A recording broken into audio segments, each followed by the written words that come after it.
Buenos días, buenas tardes, buenas noches. Bienvenidos todos y cada uno de ustedes que están presentes ahí en esta radio, ahora o en un tiempo futuro.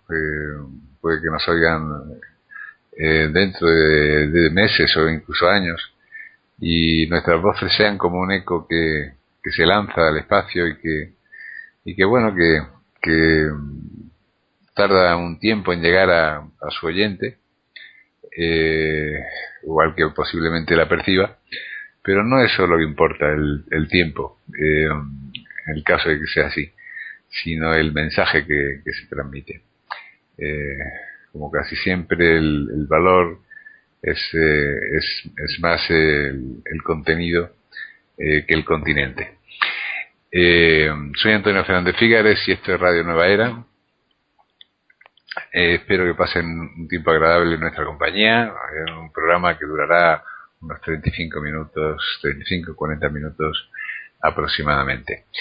Estoy al habla, en contacto telefónico vía Skype con Encarna Gómez, perteneciente a la Escuela Védica, psicóloga de profesión y profesora de yoga, discípula del Swami Shankara Tirakananda, que ya en numerosos programas nos hace el favor y la deferencia de transmitirnos pues su conocimiento acumulado a lo largo de muchos años por sí misma y a través de su maestro.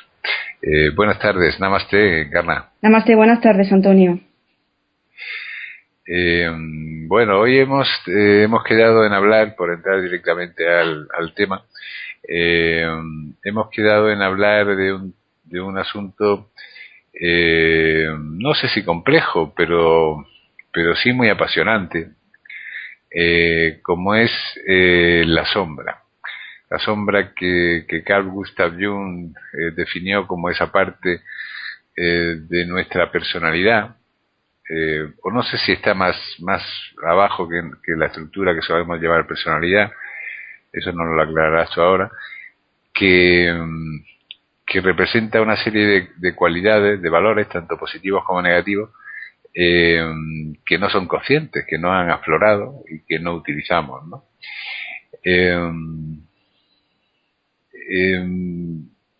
Yo de la primera pregunta que se me ocurre hacerte es ¿qué función tendría esta sombra que existe en nuestro interior, eh, y en qué consiste, que la definiera un poco mejor de lo que yo he hecho? La pregunta que acabas de hacer, Antonio, implícitamente tiene la propia respuesta. Verás, cuando dices, bueno, ¿qué función tiene? ¿Por qué existe, no? Bueno, pues si existe es porque tiene una función. Obviamente, si no, no existiría, ¿no? Como todo lo que existe en el ser humano. Y al tener una función, de forma implícita estamos aludiendo no solamente a todos esos aspectos negativos que tú enunciabas al principio del programa, y que se adjudica, ¿no?, al concepto de sombra, sino que también tiene aspectos positivos. Vamos a ver si un poco desligamos todo esto que estamos hablando, ¿verdad? Efectivamente, el mayor estudioso con el tema de la sombra ha sido el discípulo brillante de Freud, que fue Carl Jung. Hablaba de la sombra y que en la definición de la doctora Rebeca Retamales, un artículo magnífico que habla del encuentro con la propia sombra y la autoestima, pues la define como el conjunto de frustraciones, de experiencias vergonzosas, dolorosas, temores, inseguridades, rencor, agresividad, en fin, toda esa carga de negatividad que automáticamente se le asocia al concepto de sombra y que se aloja en el inconsciente del ser humano, ¿no? Y entonces, bueno, pues está ahí un poco acechando, parece ser que para complicarnos la vida. Esa es la definición más negativa que se tiene de sombra. Yo creo que esta definición de sombra como algo negativo obedece precisamente al paradigma occidental, donde predomina lo dicotómico y lo dual, ¿verdad? Lo hemos hablado en otras ocasiones. El paradigma oriental es mucho más sintetizador, es menos maniqueo y digamos que lo entiende todo como una necesidad de armonización más que de disputa o de eliminación, ¿no? Sin embargo, en el paradigma occidental no es así, tanto a nivel científico como a nivel de calle, a nivel coloquial. Somos demasiado o blanco y negro, ¿no? Somos demasiado polares a la hora de valorar y enjuiciar cualquier cosa, emociones, pensamientos, sentimientos, valores, ¿verdad? Y la sombra evidentemente no escapa a ese tipo de razonamiento. Pero cuando estamos hablando de que la sombra correspondería a algo así como a la parte oscura del alma o del ser humano, yo creo que tendríamos que ver varias cosas, ¿no? En primer lugar, ¿cuál es el concepto que tenemos de lo negativo? A lo mejor resulta que el problema no es la sombra, sino el concepto que tenemos de ella, ¿no? Y también tendríamos que ver, echando así un vistazo en lo que sería no solamente las reflexiones filosóficas, psicológicas, científicas que se han hecho sobre el concepto de la sombra, sino el juego que nos ha dado a nivel de literatura y a nivel de cine, de películas, ¿verdad?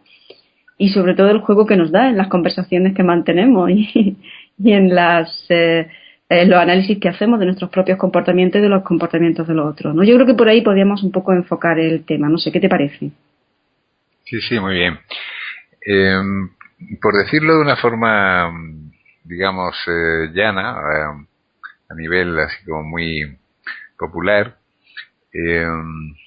la sombra sería en cierta medida como lo opuesto a lo que reconocemos como nuestra personalidad consciente. Quiero decir, si nosotros nos vemos a nosotros mismos como abiertos o como espontáneos o como cariñosos, la sombra contendría los elementos opuestos, o cómo funciona el tema, Carmen. Fundamentalmente sí, y digamos que en este concepto dual, ¿no? Donde se integra y donde se sitúa el concepto y el estudio que se ha hecho sobre la sombra, fundamentalmente sí. Es decir, es aquella parte de nuestra personalidad, de nuestra forma de ser, que o no nos gusta, o no aceptamos, o no queremos ver. Bueno, se mete en ese cajón desastre que le llamamos inconsciente, y que yo creo que en muchas ocasiones es mucho más consciente de lo que parece, pero que, bueno, parece ser que no lo queremos ver, y lo que no queremos ver es como si no existiera, ¿verdad? De hecho, hay una sentencia en yoga que dice: para mi mente no existe más realidad que la que yo concibo, ¿no? Y esto ha sido en multitud de ocasiones comentado y enseñado por el monje maestro Swami Sankara-Tilakananda. Y precisamente también dentro del yoga se concibe lo que es la idea o el concepto de sombra, no con este nombre, pero siempre va implícito a la hora de, dentro de la tradición del yoga y de la psicología védica, todos los maestros de yoga están siempre hablando de la necesidad de autoobservación, de autoanálisis, de autocrítica, de llevar un diario, de hacer reflexión, hacer manana, hacer swadhyaya, estudio de sí mismo, ¿no? Estudio de las escrituras, estudio de cualquier texto que nos pueda aportar luz sobre nuestra condición humana, sobre los laberintos emocionales y mentales en los que todos, por el hecho de vivir, estamos imbuidos, ¿no?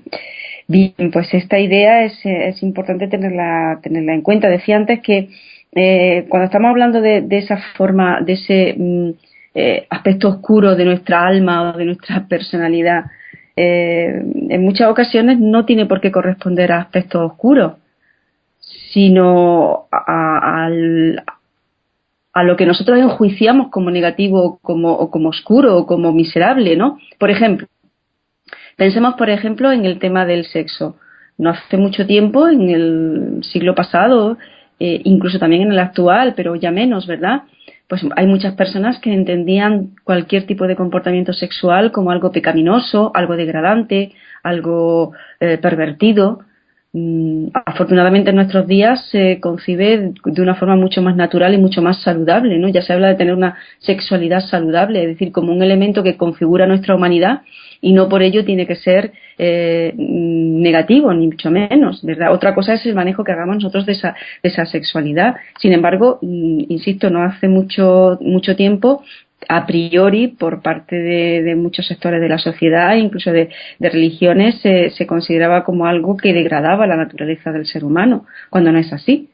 En fin, entonces cualquier pulsión, cualquier actitud, comportamiento que estuviera relacionado con lo sexual y emergiera, como era lógico, en la mente de cualquier persona, hombre o mujer, automáticamente, dependiendo del canon moral o religioso en el que se inscribieran, pasaba a ser un elemento de conflicto, de vergüenza y de temor, cuando no tenía que ser así, sino que formaba parte de lo que era lo natural y estaba incluido en nuestro programa como ser humano, y no tenía que ser en absoluto desechable. Y todo, fíjate todo lo que ocasionó su represión y su condena, ¿no? Pues auténticas perversiones. Ahora sí, ¿no?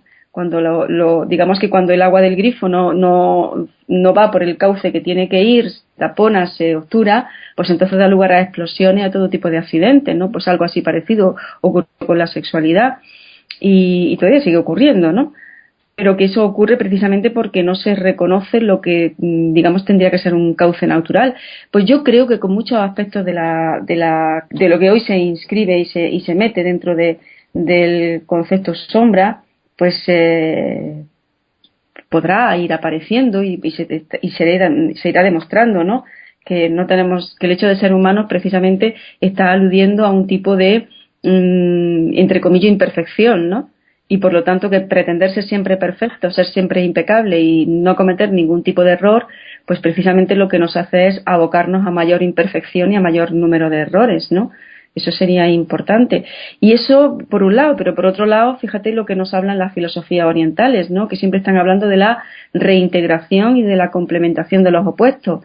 Precisamente tiene muchísimo que ver con todo esto. Por algo Jung era un gran estudioso y un gran admirador de las filosofías orientales. Hay un mecanismo curioso en la sombra que que Jung comentaba también, ¿no? Y que bueno, en muchos se habla mucho de esto como uno de los elementos fundamentales, aunque también es un mecanismo psicológico que aparece en otra fenomenología psicológica, ¿no? Me estoy refiriendo a la proyección, ¿no? Uh-huh. Esto yo creo que es muy interesante, ¿no? A veces se ha dicho que aquello que más nos disgusta a los demás es aquello que tenemos dentro de nosotros, ¿no? ¿Esto es posible? Fíjate que no es cierto. Hagamos una pequeña reflexión, aunque no se lo contemos a nadie todos, y veremos que esto tiene mucho de cierto. Vayamos a nuestra propia experiencia personal. Vayamos a nuestra propia experiencia personal. Hagamos un análisis honesto y sereno de las cosas que nos molestan de nosotros mismos, ¿verdad?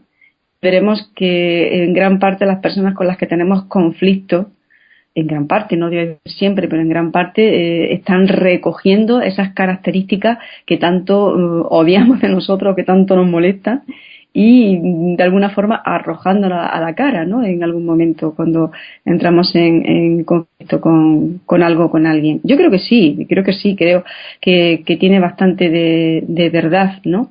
Pero ya no solamente de una verdad científica, sino de una verdad absolutamente práctica, ¿no? Y cotidiana, que todos podemos constatar, ¿no? En el día a día. Pero es que es lógico, es decir, todo lo que implica dualidad, implica separación, todo eso nos va a traer problemas. Y precisamente una de las propuestas que hace Jung y que se hace desde la psicología occidental, pero que es la propuesta antigua y siempre vigente de la psicología oriental, es la reintegración. Es decir, todos esos mitos del bueno y el malo, el feo, la guapa, todo eso, ¿no? Tiene mucho que ver con todo este problema de conciliar opuestos, ¿no? Hay un análisis que el propio Jung hace en un momento determinado con el tema con los arquetipos que representan el Jesucristo por un lado y Satán por otro, ¿no? Y diciendo, y realmente este es el problema, en el momento en el que lo bueno y lo luminoso se adjudica a un elemento, a un prototipo que está total y absolutamente separado del otro, ahí ese es el problema, ¿no? Es decir, que realmente el problema de la sombra no es tanto que se vea o que no se vea, sino que no se quiera ver y que no se haga consciente. Es decir, el que exista, pues existe, ¿no? pero el problema realmente es cuando no se quiere ver y cuando no se quiere trabajar con ello. Ahí es donde viene el problema. Ahí es cuando empieza nuestra sombra a hacernos guerra de guerrilla, es decir, no da la cara, como por ejemplo con estos fenómenos de proyección que tú comentabas ahora, ¿no? Pero en el momento más inesperado nos asaltan, ¿no? Y nos asaltan pillándonos desprevenidos, exactamente igual que actúa un comando guerrillero, ¿no? Agazapados, ¿no? Y bueno, cuando justo el enemigo puede estar más confiado, o la otra parte puede estar más confiada, ¿no? Pues aparece con malas artes, ¿no? O utilizando el factor sorpresa, ¿no? Con lo cual, bueno, pues ocurre lo que ocurre, ¿no? Nos pilla absolutamente desamparados, ¿no? Y bueno, ahí empezamos a cometer todo tipo de errores y empezamos a quedar en evidencia, o no sabemos qué responder, o tenemos comportamientos fuera de tono, o uno termina sorprendido de la propia agresividad con la que ha respondido en un momento determinado, o con la pasividad con la que no ha respondido. En fin, todo este tipo de cosas sí que están ocurriendo, y que yo creo que si hacemos un análisis tranquilo, sereno y honesto, pues todos vamos a encontrar ejemplos de este tipo, ¿no? De proyección, como tú le llamabas, ¿sí? Y que realmente así es una proyección. Y la mejor manera de detectar la sombra entonces sería ver ante qué personas somos reactivos. Por un lado, sí, ese podría ser una ayuda. No sé si la mejor, pero sin duda podría ser una ayuda interesante, ¿no? Sobre todo cuando nos negamos a reconocer qué es lo que existe en nosotros que no nos gusta, ¿no? Que a lo mejor ni siquiera está mal.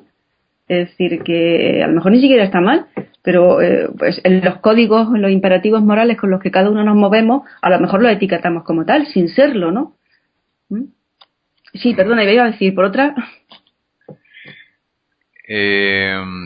No, y por otro lado, cómo evitar este boicoteo, ¿no? Es que hay personas que hablan de que, tú lo has mencionado también, ¿no? Hay psicólogos y psiquiatras que hablan de que esta sombra nos boicotea en determinadas situaciones, porque es una especie como de subpersonalidad que tiene su propio interés, ¿no? Y que va un poco a lo suyo, ¿no? Y que en determinado momento, si es muy reprimida, coge mucho poder dentro de nuestra psique, ¿no? Entonces, ¿cómo evitar que se produzca esto, que bloquee o destruya los deseos del yo consciente, ¿no? Quizás ese es el problema, el planteamiento de inicio, querer evitarlo. ¿Por qué lo vamos a tener que evitar? Vamos a ver, nos podemos plantear en un momento determinado el evitar ensuciarnos, físicamente me refiero, ¿no? Podemos evitar el no tener sueño.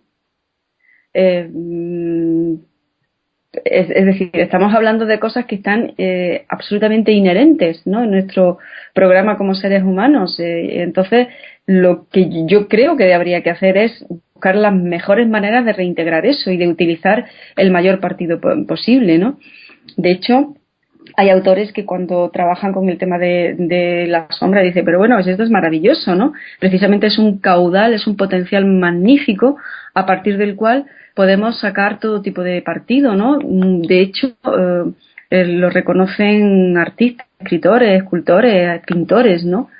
Que gracias a todos esa complejidad emocional en un momento determinado, en vez de convertirse en delincuentes, se han convertido en creadores, ¿no? Y la valoración que hagamos de su creación, bueno, pues ya depende, ¿verdad? Pero realmente han sido personas muy creativas, ¿no? Y con un potencial artístico incuestionable, ¿no? Lo tenemos en nuestros artistas y nuestros escritores, actores, y lo han reconocido públicamente algunos de ellos, ¿no? Que bueno, gracias a pues toda esa conflictividad interna que han podido canalizar de una forma creativa, pues son lo que son y se sienten felices con serlo, ¿no? Bueno, yo creo que de alguna manera pretender estar en un estado eliminando todo lo demás es pretender movernos en un plano en el que de existencia en el que no estamos ahora mismo. Estamos en un plano, pues como se dice en el yoga, muy kármico, no muy de acción, y la acción inevitablemente va a implicar la dualidad, y por lo tanto lo que tenemos que aprender es a manejarnos con ella, más que a eliminarla, ¿no? No sé si me estoy explicando con todo esto, ¿no? Y sí, sí, sí. bueno, ¿y qué podemos decir? Por ejemplo, las magníficas obras de cine y de teatro, ¿no? Que podemos disfrutar, ¿no? ¿Qué decir, por ejemplo, del Doctor Jekyll y Mr. Hyde, que seguro estaba en la mente de todos nuestros oyentes, ¿no? Donde precisamente es un ejemplo muy gráfico de un ejemplo muy gráfico, mediático, ¿verdad? De lo que ha sido el concepto de la sombra. Pero, por ejemplo, ¿qué podemos decir de toda la magnífica y divertidísima saga de la Guerra de las Galaxias, ¿no? Con la atracción por el lado oscuro de la fuerza, ¿no? Que bueno, hay personas, yo estoy convencida también, yo coincido con los otros autores que hablan que el gran éxito de esta saga, más que de los magníficos efectos especiales y de la gran puesta en escena y todo eso, que sin duda es elogiable, es porque aluden a aspectos iniciáticos y simbólicos que están en la mente de todos, ¿no? Y por eso nos capturan tanto la atención y nos llaman tanto la atención. Especialmente hay un episodio, si me permites, Antonio, comentamos un episodio que a mí me parece tremendamente gráfico, ¿no? De la Guerra de las Galaxias, que es cuando es el chico de las estrellas, ¿no? Skywalker está peleando con su gran opositor y con su enemigo acérrimo, el Dark Van, ¿no? Es el nombre de este personaje. Cuando lo vence y le quita la máscara, se mira y resulta que es él, ¿no? Y se queda absolutamente aturdido, ¿no? Cuando lo ve. En fin, yo creo que ejemplos de este tipo podemos encontrarlo en el cine, pero como la realidad supera la ficción, en el cine y en la película que cada uno estamos viviendo con nuestra propia vida cada día, seguro que lo vamos a encontrar ejemplos, ¿no? Y digo que yo diría que la forma más que de luchar contra la sombra es posicionarse contra ella, hacia ella, mejor dicho, no contra ella, sino sería observándola y dedicándonos diariamente un espacio a la reflexión y a la confrontación con nosotros mismos, a ver qué está pasando de una forma serena, ¿no?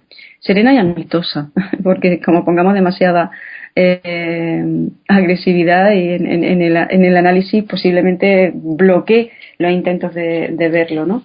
Entonces yo creo que la serenidad y la observación de cuáles son nuestros comportamientos con nosotros, con los demás, pues nos va a dar una idea muy interesante y muy clarificadora de por dónde van los tiros y cuáles son las cosas que debemos hacer y cuáles son las cosas que no debemos hacer y pues, fundamentalmente en función de los resultados, ¿no?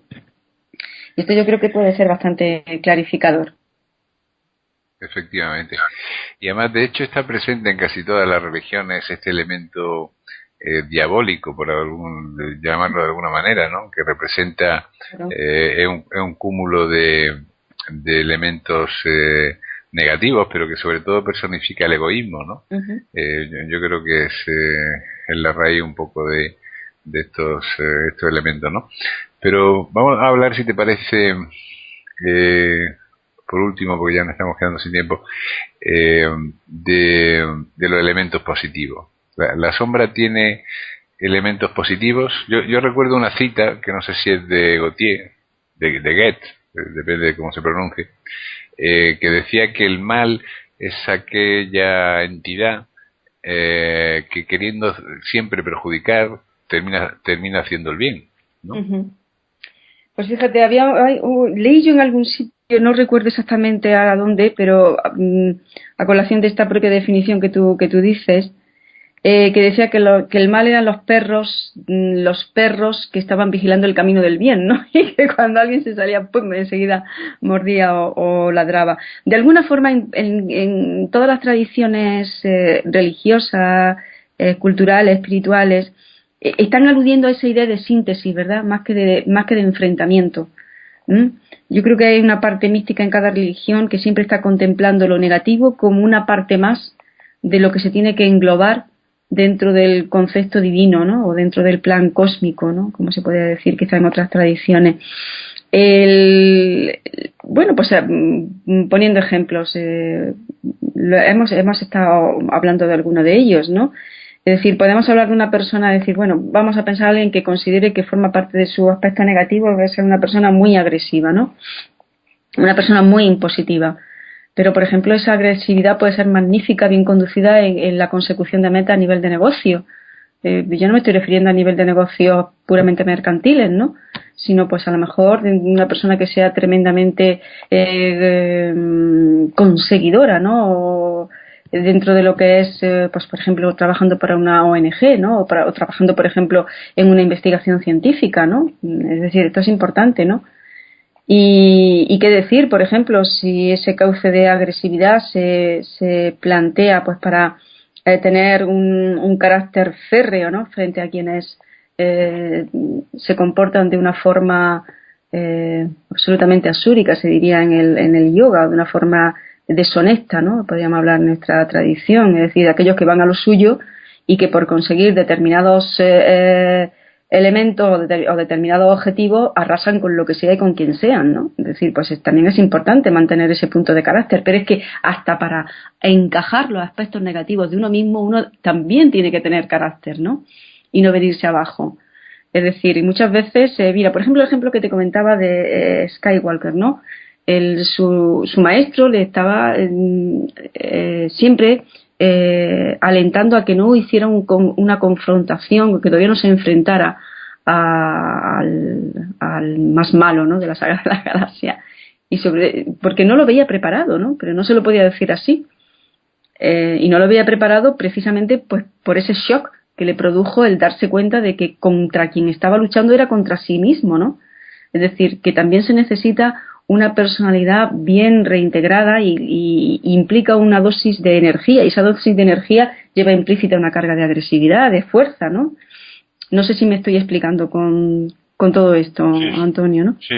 Entonces, bien, pues podemos pensar, bueno, pues ante una persona malvada y agresiva, ¿no? En el pleno y más absoluto sentido de la palabra, pues también es necesaria una carga de fuerza, de agresividad, precisamente para frenar ese ataque, ¿no? Pero es que también uno necesita una cierta carga de agresividad, de ego, diríamos en el yoga, ¿no? Para soportar la autocrítica y el darse cuenta de los aspectos negativos de uno mismo sin venirse abajo y sin, como diría un psicoanalista, la estructura de la personalidad se viniera abajo, ¿no? Se derrumbara. No sé si tuviera el suficiente soporte, la suficiente protección. Es decir, bueno, pues ahí estamos hablando un poco de la contrapartida o los beneficios de los aspectos negativos, ¿no? Podríamos decirlo, ¿no? Un exceso de sensibilidad que puede hacernos parecer personas demasiado blandas, demasiado transigentes, demasiado débiles, demasiado pusilánimes, ¿no? Pues digamos que la contrapartida de todo eso sería una especial sensibilidad que nos permitiera captar muchas más cosas que un exceso de una persona quizás más agresiva y más centrada en lo suyo no pueda percibir, ¿no? ¿Quiere decir que lo otro es malo y lo otro es bueno? Pues ni sí ni no. Aquí tendríamos que hablar de esa conciliación, de ese reajuste, ¿no? Que necesariamente implica, ¿no? El tema de la sombra y el tema de la reintegración de la personalidad, del ajuste de personalidad y de cualquier aspecto que tenga que ver con nuestro crecimiento y con nuestra evolución, ¿no? Es decir, tendremos que ir siempre ajustando velocidades e intensidades. Unas veces será más intensidad y más velocidad y otras veces será menos intensidad y menos velocidad, ¿no? Dependiendo de la circunstancia y dependiendo de cómo sea lo que en ese momento es más adecuado, ¿no? Y aquí sí se necesita una personalidad flexible, ¿no? Y una personalidad flexible no es siempre pusilánime ni siempre agresiva, sino que va encajando diferentes intensidades dependiendo del criterio de idoneidad de ese momento. Ajá. Y creo que Jung mismo también hablaba de la idea de que la integración de la sombra era un prerequisito para lo que él llamaba la individuación, que sería algo así como no sé si exactamente la realización, pero sí el establecimiento de un yo estable, como hablan otras doctrinas psicológicas también, ¿no? Esa era la alusión. Cuando Jung hablaba precisamente de ese proceso de individuación y que podríamos hablar de una autoestima sólidamente conseguida, ¿no? Y construida, Pues estaba precisamente hablando de todo eso. Es decir, yo creo que el proceso lleva al fin. En este caso, ¿no? Es decir, que el hecho de querer reintegrar esos aspectos que rechazamos de nosotros, precisamente lo que nos está, el hecho de planteártelo, quizá no tanto de conseguirlo, porque yo creo que eso va a ser un proceso que va a estar vigente mientras tengamos mente y mientras estemos vivos, ¿no? Entonces, precisamente ese proyecto es el que te permite la individuación, la solidez, la reintegración de tu personalidad, sin duda. Uh-huh. Muy bien, pues bueno, es un tema complejo, desde luego tal vez sería el camino de admitir pues estas partes de nuestra personalidad que a lo mejor no asumimos con facilidad porque parece que las desechamos a un fondo o a un lugar recóndito dentro de nosotros mismos, pero que es necesario también integrarlas, ¿no? Bien, pues nos vamos a tener que despedir ya. Voy a dar los datos de contacto con Encarna Gómez para las personas que quieran establecer, enviar un email o hacer cualquier tipo de consulta, que es encarnamd@yahoo.es. Esta es su dirección de correo y ahí la pueden localizar pues para cualquier sugerencia, comentario, petición de un tema que les interese. También les digo que a partir de ya muy pocos días, del día 15, pues enviaremos todos estos programas que hemos hecho en los últimos 4 meses a nuestros programadores y estarán disponibles. Habrá una renovación de los programas emitidos dentro en la web y podrán oír pues todas las entrevistas que le hemos hecho, le he hecho yo particularmente a Encarna. Encarna, ¿algo que comentar más?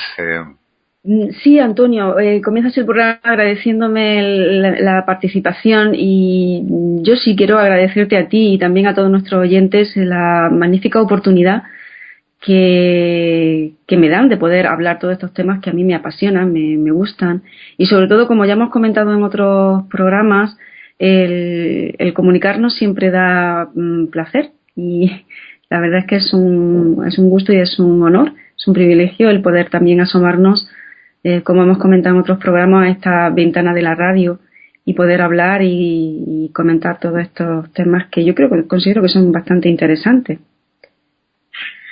Claro, y sobre todo porque son temas, digamos, primordiales, ¿no? O trascendentes, ¿no? Que yo creo que nos incumben a todos porque van directamente al fondo, a la raíz, a aquello que tiene que ver con nuestros procesos mentales, con nuestra forma de ser, con nuestra forma de manifestarnos. Y eso es de una importancia radical. Pues nos despedimos, me despido de ti, Encarna. Muchas gracias por tu presencia un día más. Muchas gracias a ti y a todos, Antonio. Buenas tardes. Buenas tardes. Y para ustedes, pues bueno, decirles simplemente que seguimos aquí durante el mes de julio. En agosto ya veremos qué vamos a hacer, si vamos a seguir, nos vamos a ir de vacaciones o pondremos programas emitidos o qué haremos. Ya lo anunciaré con un poco de tiempo. Pero de momento seguimos aquí haciéndoles entrevistas, preparándole contenidos y procurando ofrecerle pues lo mejor que encontramos en este panorama de temas espirituales y psicológicos. Un fuerte abrazo, soy Antonio Fernández Figueres.